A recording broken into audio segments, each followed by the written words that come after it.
Bem, então, bom dia a todos aqui, a todas, tá? Sextou, vamos, aula de Sociologia, tá certo? Primeiro ano top aqui. Hoje a gente vai trabalhar com aquela metodologia, eu trouxe o livro aqui, vou compartilhar aqui a tela, tá certo? Vou falando as coisas que tem lá no livro. Então, seria interessante também que todo mundo tivesse com o livro em mãos aqui, a página é 81, é o capítulo 9 do caderno 3, tá certo, turma? Então, deixa eu ver aqui quem está falando. Ah, é o João Vitor, desejando aqui um bom dia para todo mundo. Para mim, né? Bom dia, rapaz. Vamos com tudo hoje que a gente tem aí muito trabalho pela frente, tá? Vou compartilhar aqui que eu estou com o livro. Isso. Bem, então, essa página aqui, turma, ó, página 81, o título, né, do livro vai se referir ao trabalho e sociedade. Então, aqui a gente vai falar um pouco sobre alguns modos de produção, tá certo? Que vieram aqui na história, e sobre uma categoria, tá certo? Uma categoria. Bom dia. Bom dia, rapaz. A gente pode até chamar ela, tá, de categoria de análise, que é o trabalho. E é sobre isso que o livro ele vai começar a falar, tá? Então, ó, eu vou passando aqui, possivelmente algumas coisas eu vou destacando, tá certo? Vejam que o livro traz aqui umas questões bacanas no começo, eu vou tentar enfatizar essas aqui, depois vocês fazem isso aí, tá certo? Colocando uma questão que vai tentar aí ajudar a resposta dessa pergunta, né? Então, aqui está falando sobre o trabalho. Entendendo o trabalho, gente, enquanto uma categoria de análise, olha só o que eu queria destacar aqui. Vocês sabiam que o trabalho, tá certo? É o que nos humaniza, é o que, por exemplo, nos diferencia dos outros animais. Aqui a gente tem, ó, a abelha, os castores aqui, ó, e mais embaixo aqui nós temos o ser humano, né, fazendo uma atividade. Então, o livro, ele traz logo de início essa sacada aí, que é tentando colocar o quê? Tentando colocar o trabalho enquanto um caráter humanizador, mas não assim o trabalho no sentido do emprego, tá certo? O trabalho entendido enquanto a aplicação das atividades humanas para alcançar um determinado fim, tá? E atrelando a isso, ó, não só a questão da aptidão física, o trabalho físico, mas sim o trabalho intelectual. Então, é isso que nos diferencia dos animais. Na sociologia, na filosofia, eles colocam, alguns autores, colocam que, por exemplo, o que vai distinguir é o desenvolvimento da linguagem, é o desenvolvimento de algumas coisas nesse sentido, né? Mas, por outro lado, outros filósofos, autores, né? Principalmente os que vão falar da ontologia, eles vão trazer a categoria trabalho enquanto uma importante função que nos torna diferentes. E aí tem alguns exemplos. Porque tem aqui a abelha, né? Se você for comparar, por exemplo, a abelha com o arquiteto, vocês podem ver que a abelha ela faz aquelas colmeias com aqueles ângulos assim perfeitos, iguais, né? Todos iguais e você tem, por exemplo, a aranha tecelã, que alguns colocam assim que fazem trabalhos melhores, né, do que muitos artesãos. Se você for parar para prestar atenção, né, a aranha ela constrói sua teia e tal. Só que a diferença diferente dos animais, o homem ele tem a capacidade, pessoal, ó, de idealizar. Então, o que é que diferencia a melhor abelha do pior arquiteto, tá certo? Ou a melhor areia, ó, a melhor aranha tecelã do pior artesão. O que difere eles é que o artesão, né, por mais, digamos assim, ruim que ele seja, né, ele, ao final do seu trabalho, ele cumpre justamente aquilo que ele tinha projetado, que ele tinha planejado previamente. Tá? Então, o arquiteto, o engenheiro, ele idealiza a construção, tá certo? E ao final do seu trabalho, aquilo vai estar exatamente conforme ele tinha idealizado previamente. Isso é o que nos torna humanos, tá certo? A abelha não, ela só constrói, é uma questão de, é um objetivo, né? É uma questão de sobrevivência. Você pode falar, por exemplo, que alguns animais, inclusive, têm sentidos, inclusive melhor do que o nosso, mas isso é uma condição para a sua existência. Né? Se for falar, por exemplo, da águia, a águia tem uma visão melhor do que a nossa. Então, porque na filosofia também tem alguns que diziam, olha só, que era o desenvolvimento dos órgãos dos sentidos era o que nos diferenciava. E se a gente for ver por isso, tem outros animais com órgãos, por exemplo, a águia, a visão melhor do que a nossa, mas aquilo é uma condição para a sua existência. Se não fosse isso, ela já seria extinta. Tá? E o ser humano não, ele idealiza, ele planeja e ao final do seu trabalho, ele tem a sua obra, né? E o animal ele não consegue, por exemplo, fazer isso. Tá certo? Ele só constrói, ele só existe. Ok? Então, o livro ele começa trazendo aí essa distinção importante. Por quê? Porque vai falar de como o homem, a sociedade, ela surge, as sociedades primitivas, tá? A gente pode ver aqui nessa página.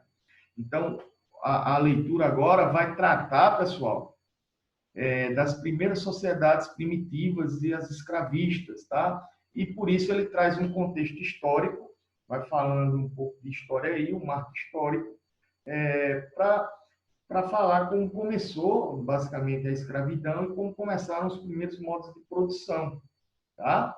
Então, de início, as organizações sociais eram organizadas em tribo, se chamava do comunismo primitivo, né? Tudo era comum a todos, não se tinha, por exemplo, distinção de classes sociais, de fato era uma luta pela sobrevivência, tá certo? Então, normalmente eles eram nômades porque não dominavam ainda a agricultura, tá? E eles se ajudavam mutuamente para tentar sobreviver, para tentar existir, tá certo? A partir do momento, aproximadamente 10 mil anos antes de Cristo, o homem ele começa a dominar a agricultura e se fixa num local. E aí o que acontece? Alguns locais, tá? Eles são mais prósperos do que outros. Então, em alguns faltando alimento e outros não, começam os conflitos. Então, começam as batalhas, as guerras entre tribos. E aí sim é quando se tem, por exemplo, o início do modelo escravista. A partir dos prisioneiros, dessas guerras, dessas batalhas, eles eram, né, apreendidos e presos para fazer esse trabalho forçado aí. Então, se tem agora uma produção da riqueza através desse trabalho, né, forçado desses possíveis prisioneiros que entravam em conflitos. Então, começaram a surgir os primeiros proprietários e os escravos. Tá? Então, esse aí é um modo de produção antigo ou modo de produção escravista. O detalhe aqui, a mão de obra, tá certo? Ela era escravizada, então a riqueza era produzida através do escravo. O escravo ele passou a ser uma mercadoria, uma moeda de troca, tá certo? E a gente vê muito isso lá na antiguidade, lá na Grécia antiga, em Roma, tá certo? Então a produção da riqueza era produzida aí pelos escravos, basicamente, tá? Então, essas são as primeiras informações aí com relação às sociedades primitivas e escravagistas, como coloca aqui no texto. Tranquilo? Estou conseguindo acompanhar? Se tiver perguntas e se tiver dúvidas, escreve aí, tá certo? Então, basicamente, essa é a leitura inicial. Então, na sequência, a gente já vai falar da sociedade feudal. Deixa eu adiantar aqui, que é um pouco lento aqui, tem muita coisa. Nessa parte azul aqui, ó, vai falar um pouco dos escravos e tal, mas vamos desenvolver aqui, deixa eu procurar, isso, falando aqui sobre a sociedade feudal, tá? Na sociedade feudal, gente, o que a gente pode destacar é o seguinte, é um novo modo de produção, tá certo? Muito caracterizado pela Idade Média, tá certo? Em algumas nações durou menos, em outras chegou até o século XVIII, né? Principalmente fazendo referência ao campesinato. Até hoje, por exemplo, no Brasil, o campesinato se comporta como se estivesse ainda lá na Idade Média, né? A partir de trocas, não estabelecendo comércio capitalista de produção, por aí vai. E aqui era um modelo, pessoal, que possui características importantíssimas. Então, perceba que a gente está falando de modos de produção, era como a sociedade ela se organizava para se reproduzir socialmente no espaço. Tá? Então, aqui você tinha um cenário agrário, primeira característica, né? O cenário agrário, e aqui essa relação entre proprietários e escravos, ela começa a ser modificada, tendo em vista que o trabalhador escravo agora, ele se torna um servo, ele se torna um vassalo, tá certo? Então, é um período onde, em troca de, por exemplo, moradia, comida, um sujeito, ele se submete e se torna fiel ao seu senhor, né?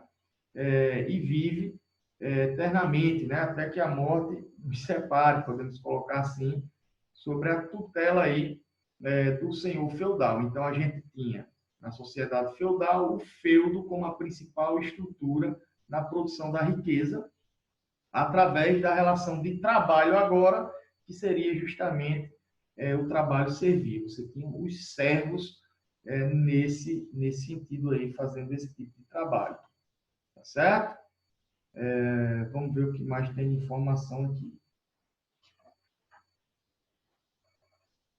Bem, uma informação importante era que o senhor feudal ele não conseguia dar conta, né, de tudo isso, porque possuíam muitas terras, a maior parte da população se concentrava no campo, certo? Viviam nos feudos, então era muita terra para ser explorada, para produzir riqueza. E aí, alguns servos tinham uma maior confiança, se tornavam mais importantes, eles se tornavam os chamados suzeranos. E aí eles iam conquistando novos servos. Então, era como se o senhor feudal distribuísse terras para os seus amigos, para que eles explorassem, né, cultivassem, que eram os suzeranos. E esses conseguiam incorporar pessoas, né, vassalos, que juravam servidão, tá certo? E o nome dessa rotina aí se chamava corveia, tá certo? Então, com isso, durou basicamente toda a Idade Média. A Idade Média, só para lembrar, ela durou aí 1000 anos, portanto, 10 séculos. E a Idade Média ela se divide em duas partes, né? Então, basicamente, a, a alta Idade Média, que vai do século I ao século V, tá certo? E a baixa, desculpa, do século V ao século X, tá certo? A chamada Alta Idade Média, e aí a Baixa Idade Média, obviamente, do século XI até o século XV.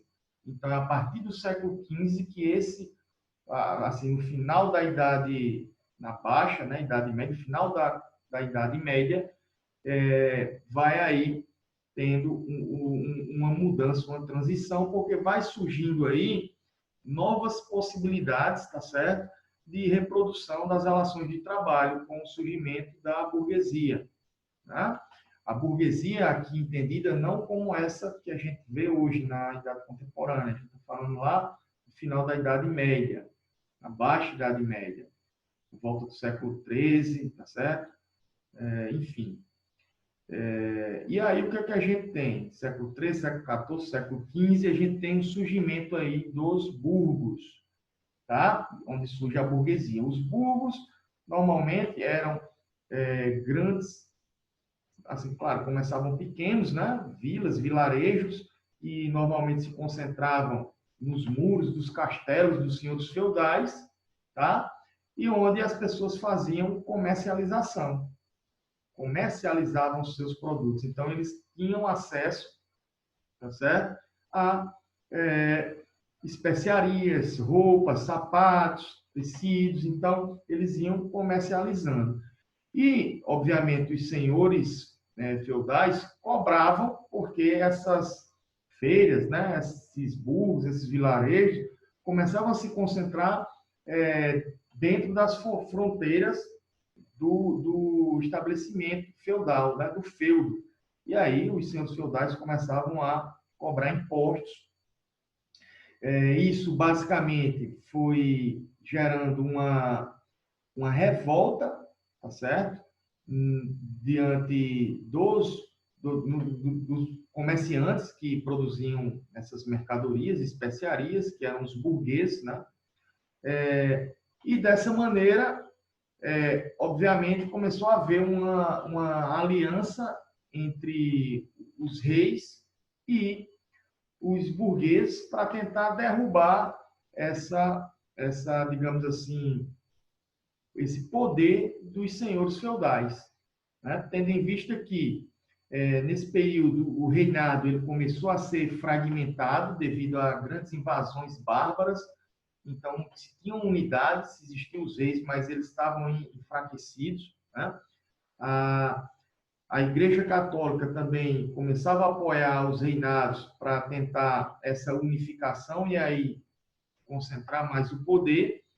E, de fato, essa aliança proporcionou a chamada, né, renascença, o renascimento cultural, urbano e comercial, onde proporcionou, tá certo, uma maior visualização das relações de produção que começaram a se diferenciar dentro desses burgos, tá? Então, a Europa, basicamente, chegou um momento de ter aproximadamente 140 burgos, tá? E eles começaram a crescer devido a essa união. O rei ele começa agora a padronizar um único imposto, porque imagina eu enquanto comerciante, né? Aí eu vou comercializando meus produtos, aí eu passo por uma região e nessa terra desse senhor feudal ele me cobra tal imposto, aí eu vou para uma outra, ele me cobra outro imposto. Então o ideal era uma centralização do poder, tá certo? E para tentar organizar isso aí, as cidades elas começaram a se organizar e se formar. Então os burgos foram incorporando mais pessoas, a relação que se tinha lá na antiga, né? No antigo feudo, essa relação de vassalagem, de servidão.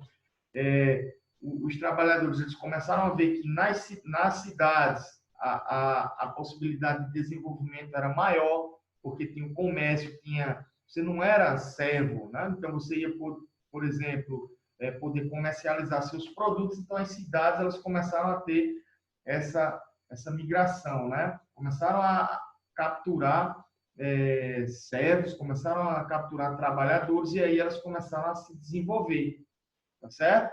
Foi o momento que se desenvolveu as chamadas guildas e as corporações de ofícios, tá? Onde o livro vai tratar aqui, ó. Então as guildas eram verdadeiras associações onde os trabalhadores se uniam aí, tá certo? Para tentar organizar melhor os seus direitos enquanto classe trabalhadora. E as corporações de ofícios eram como se fosse, assim, sindicatos ou cooperativas atualmente, né? Mas para um mesmo ramo de cadeia produtiva. Por exemplo, tem as corporações de ofício dos artesãos, as corporações de ofícios dos sapateiros, dos marceneiros, entendeu? Então, eles começaram a se organizar melhor através disso, das guildas e corporações de ofício.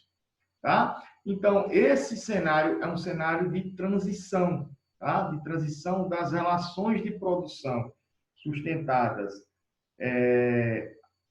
ainda da Idade Média, do feudo, né? Com o surgimento dos burgos, nasce ali a burguesia, os comerciantes, os mercadores, e aí a gente tem início a uma nova possibilidade comercial através da utilização do capital, ou seja, do dinheiro acumulado através da exploração do trabalho das pessoas, certo? E aí surge o capitalismo, que é o próximo ponto aqui que a gente vai desenvolver, tá? Lembrando que, diante desse período, na crise da Idade Média, né? O livro traz aqui uma importante crise que assolou a Europa, e também foi importante, tá certo? Assim, não era uma pandemia, mas era concentrada basicamente ali em toda a Europa, foi chamada a peste negra ou peste bubônica. Então, isso influenciou o final, né, da Idade Média, tá certo? Nessa transição para uma nova possibilidade das relações comerciais. A peste negra era uma importante bactéria que assim matou quase um terço da população europeia, tá certo? Então foram responsáveis aí muitas mortes dessa comercialização que se fazia, né? Esses mercadores viajando, principalmente nos navios, aí os ratos, tá certo? Tinha um carrapato, e esse carrapato era responsável por transmitir essa doença que, que, que causavam as bolhas, por isso que forma bulbos, né? Bulbos. E as pessoas infeccionavam essas bolhas de sangue, pus, e morriam, né? Então, não se tinha cura na época. Isso, basicamente, influenciou essa mudança de modelo de produção, e aí a gente tem o capitalismo como uma nova mobilidade, né? Com o renascimento comercial e urbano, as cidades ficando agora desenvolvidas, né? As cidades tendo agora uma maior representação devido ao avanço comercial, tá certo? E surge a sociedade capitalista. Tudo bem? Estão conseguindo acompanhar aí, gente? Ninguém está falando nada, eu estou seguindo aqui, tá certo? Se tiver dúvida, vai fazendo pergunta aí. Bem, o que é que acontece? Na sociedade capitalista, a gente tem o crescimento, né, do comércio, o crescimento das cidades e um amplo desenvolvimento, principalmente nessa nova relação agora, que é a relação trabalhista. Aqui começa a surgir o chamado assalariamento, tá certo? Então, é o período onde a gente vai começar a ter outras relações, e é o período onde surge algo que não se tinha, basicamente, nos outros modelos de produção, que era justamente a exploração do trabalho do homem sobre o homem, tá? E aí vão surgir algumas teorias, principalmente a teoria de cunho marxista, onde o Marx ele começa a observar, junto ao desenvolvimento do capitalismo inglês, que foi a primeira sociedade a passar por um processo de industrialização, tá certo? O Marx ele observa a formação de uma nova forma de organização social, surgimento de duas novas classes, a burguesia e o proletariado. Porém, a burguesia agora não eram mais mercadores, comerciantes, e sim aqueles que detinham, tá, o controle sobre a indústria. Então, olha só, eu falei detinham o controle. Por quê? Porque agora surge a chamada propriedade privada dos meios de produção. Então, qual é a característica do capitalismo? o controle sobre os meios de produção a partir da propriedade privada e também as relações de trabalho sustentadas no assalariamento, tá certo? Então, essa é a base da teoria marxista. E vem uma informação no livro, lá na página 87, ó, deixa eu colocar aqui para vocês, uma tabelinha muito bacana que vai aí nos fundamentar numa leitura mais crítica, né, de como Marx colocava aí a sua visão de mundo. Então, depois vocês analisam dessa tabela aqui que eu estou falando, né, aqui vai basicamente explicar como que o capital ele consegue se acumular ampliadamente. E aí vem surgir o primeiro conceito, né, dessa crítica ao capitalismo estabelecida por esse autor Marx, tá certo? Que é a chamada mais-valia. E isso que eu falei para vocês agora há pouco, o trabalho não pago, tá certo? Então, como se daria isso, né? Se daria justamente a partir dessa exploração das relações de trabalho. Essa exploração viria, tá certo, do proprietário dessa propriedade privada, que no caso o exemplo aqui são as indústrias, tá certo? Então, o que é que acontece? O trabalhador ele só tem a oferecer a sua força de trabalho, tá certo? Então, da força de trabalho, quanto mais horas ele trabalha, mais os custos da produção são amenizados, tá? Fazendo com que a capacidade lucrativa ela se torne cada vez crescente, cada vez maior. Então, basicamente, se a gente divide 8 horas diárias de trabalho por dia, cada trabalhador ele consegue pagar o seu próprio salário trabalhando 2 horas por dia, por exemplo. Estou só fazendo aqui uma suposição, tá? Então, se ele trabalha 2 horas por dia, ou, desculpa, 8 horas por dia, em 2 horas ou em 4 horas, ele consegue gerar lucro suficiente para pagar o seu próprio salário, que é estabelecido, um salário mínimo por mês, tá? As outras 6 ou 4 horas que ele trabalha é para enriquecer o seu patrão. Então, quem paga o salário do trabalhador é o próprio trabalhador, porque ele abstrai a mais-valia. Só para ter um exemplo mais concreto, esses dias eu fui consertar o carro aqui, que ele deu uma enguiçada, e aí, não me lembro mais assim o problema de fato, mas para que já apareceu uma mensagem aqui que está quase acabando o nosso tempo. Mas deixa eu fechar com esse exemplo. A oficina mecânica, por exemplo. Então, o serviço deu...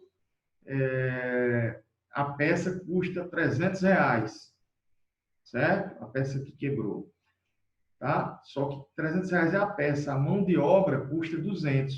Então, olha só, dá 500 total. Então, o que é que eu ia fazer? Eu ia pagar 300 da peça e ia lá no mecânico pagar os 200, que foi a mão de obra dele.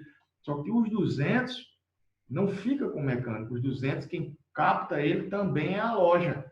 Por quê? Porque no final do mês ele recebe um salário mínimo. Então, isso se chama a mais-valia. É o trabalho não pago ao trabalhador. Então, essa é a principal crítica e a principal característica que a gente tem, né? Desse modo de se produzir mercadorias através da exploração do trabalho das pessoas. E por isso, lá nesse cenário industrial, para a gente começar a ir fechando aqui nossa aula, vai surgir, né, principalmente nos Estados Unidos e Europa, alguns sujeitos, tá certo? O Henry Ford e o Taylor, que são responsáveis pela cadeia de produção chamada Taylorismo e Fordismo, tá certo? E depois uma adaptação, uma chamada, aliás, um chamado melhoramento dessas relações, que foi a partir do toyotismo, tá?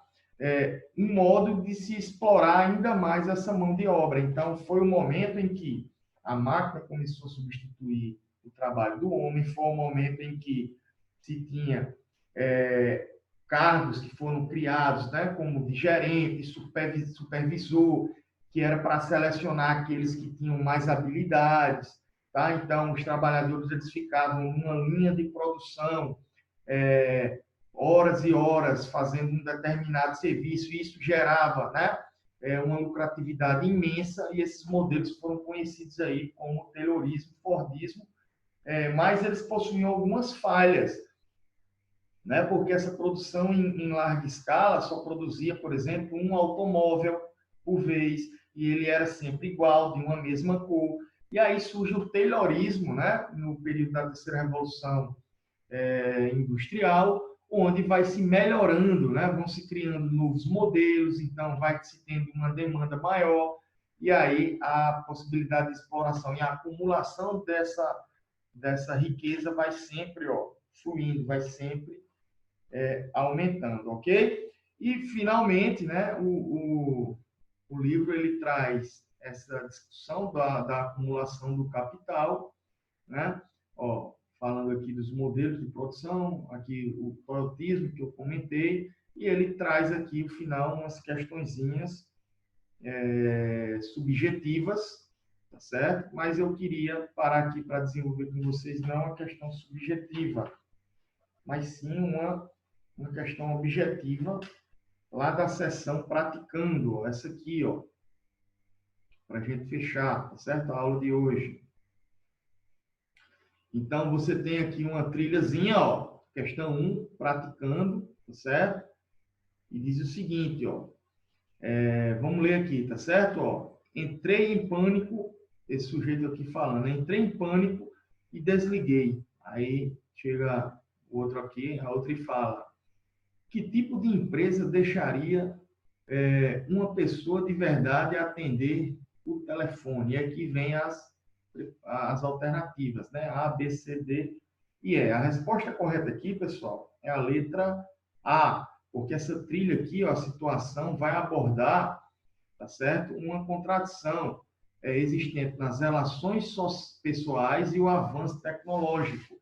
É meio que a substituição, né? Nesse modelo que eu estava explicando para vocês agora há pouco.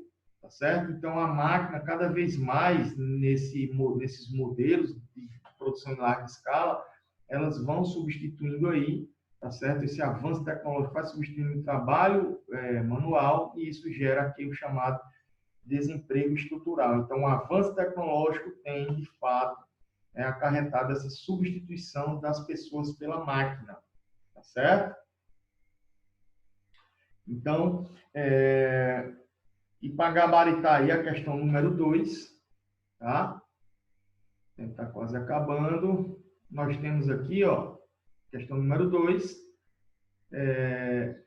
Poxa, eu passei muito aqui. Da FUVEST, tá? Uma questão da FUVEST. Página 90, a gente está aqui.